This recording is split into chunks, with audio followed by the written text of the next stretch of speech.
and he raped me in his birthing area. Everything came to a complete change the day that I was raped.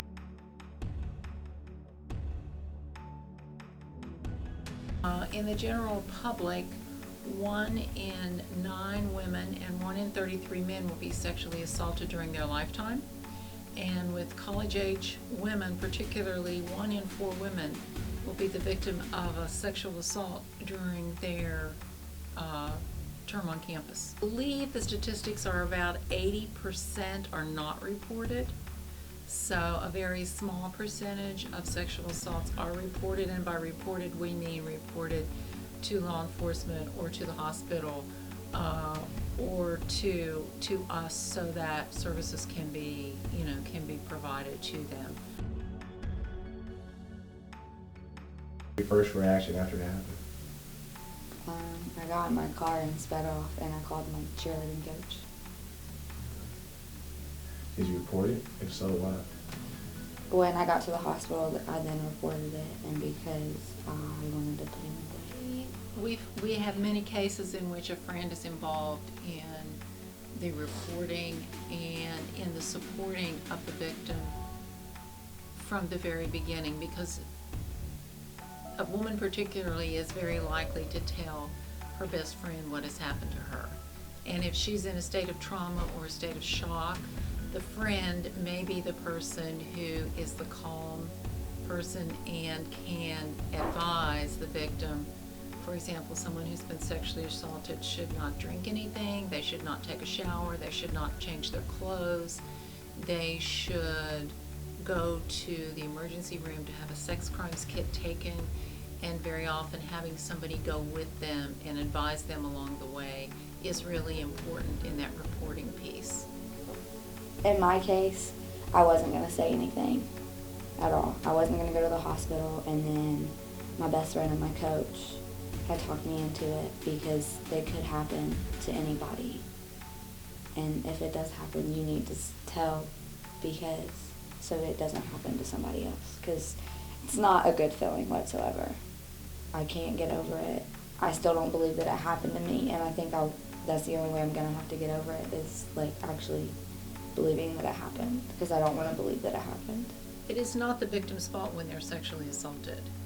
So to say you're going to prevent a sexual assault from happening sort of puts the blame on, sort of puts the responsibility of not being sexually assaulted on the female or the victim and not on the perpetrator. So the perpetrator is the instigator of the sexual assault. But again, this puts the victim feeling like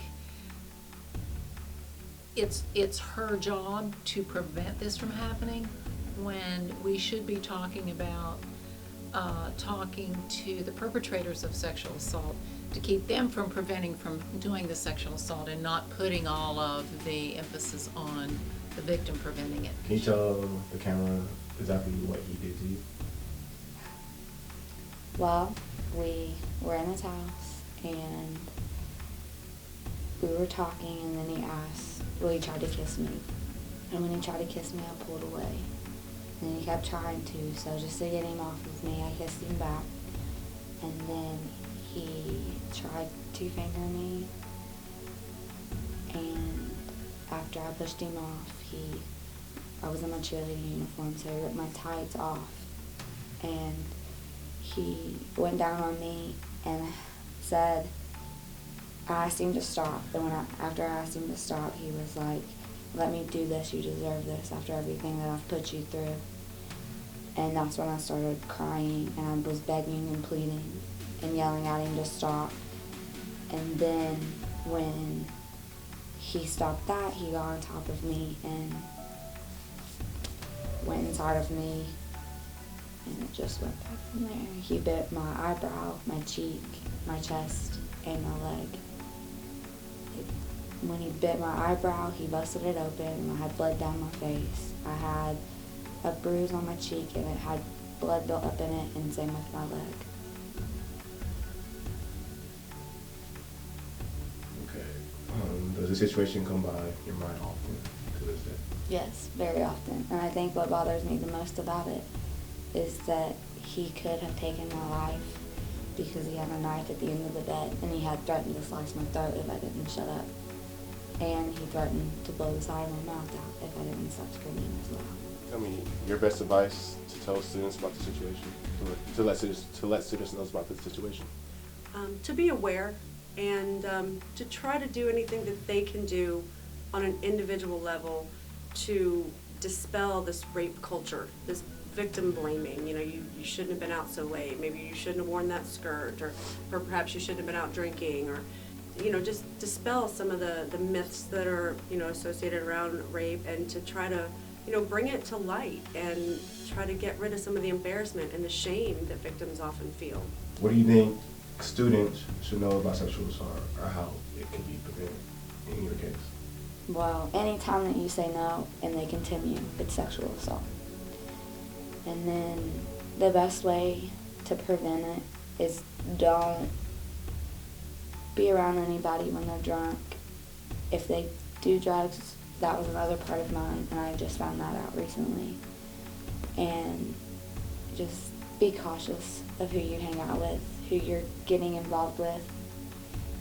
Not necessarily ask around about them, but make sure you know them before you get involved with them. Do you have anything else to say to students to aware them about the situation? I would just say, just be very aware. Be aware of yourself, be aware of others. Don't be afraid to speak up. If you think that something looks odd, it probably is, and you need to trust your instincts, not to blame a victim in any capacity. But if you see something that you think looks odd, and you think that a young woman or a young man might be placing themselves at risk, step in, say something, don't be afraid.